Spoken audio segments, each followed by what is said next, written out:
ओम गण गणपते नमः। मैं अनुबजाज ज्योतिष एडवाइज़र आध्यात्मिक इच्छा पूर्ति यात्रा में आप मेरे साथ चल रहे हैं।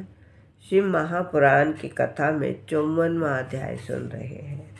ब्रह्मा जी बोले, हे नारद, विष्णु के मुख से इस प्रकार के पवित्र वचन सुनकर मैना को बहुत ढाढ़स हुआ।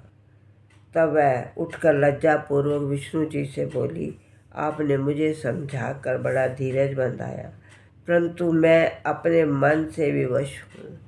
ये बात को समझकर भी समझने की शक्ति नहीं रखता। मेरा हृदय ये कार्य करना नहीं चाहता। हे नारद, ये सुनकर विष्णु जी ने तुमसे कहा कि तुम शिव जी के पास जाकर निवेदन करो कि वे मैना के हृदय से अपनी माया को खींच ले, जिससे मैना अपनी यथार्थ दशा को प्राप्त हो, गिरजा का विवाह हो सके तथा तब सब मनुष्य प्रसन्न हो जाएं। हे नारद, तुम विष्णु की आज्ञा पाकर शिव जी के चरणों में पहुँचे तो शिव जी विष्णु की इच्छा जानकर अत्यंत सुंदर हो गए।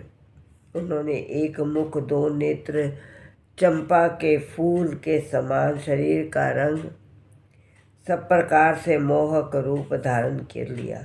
उन्होंने अपने शरीर को उत्तमोत्तम रत्न एवं जड़ाऊ वस्त्रों से भूषित कर लिया।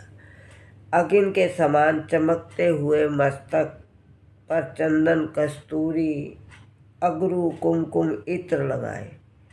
मणि जड़ित अंगूठियां हाथों में पहनी, नेत्रों में काजल लगाया। उस समय समस्त संसार की सुंदरता एकत्र होकर शिवजी में स्थित हो गई। हे नारद, जो पारब्रह्म आदि मध्य अंत रहित तथा सृष्टि उत्पन्न करने वाला है, उसने ऐसे रूप प्रकट होकर कैसी कैसी लीला की। हे नारद, तुमने शिवजी का ऐसा सुंदर स्वरूप देख अत्यंत आनंद माना। तुम स्तुति करने लगे और मैना से बोले, ही मैना, अब तुम शिवजी के रूप को देखो। तो मैना ने शिवजी के रूप को देखा और अत्यंत प्रसन्न हुई। फिर चारों ओर प्रसन्नता छा गई। देवता उच्च स्वर में जय शिव शंभु कहने लगे। अप्सराएं नृत्य करने लगी। शंख, मृदंग आदि वाद बजने लगे। उस समय मैना भी बोली, ये हमारा परम सौभाग्य है। इसके पश्चात शिवजी संपूर्ण बारात के साथ हिमाचल के द्वार पर आ पहुँचे। शिव महापुराण की कथा का और आनंद लेने के लिए आप मेरे वीडियो को सब्सक्राइब करें और मेरा अगला वीडियो देखिए। ओम नमः शिवाय।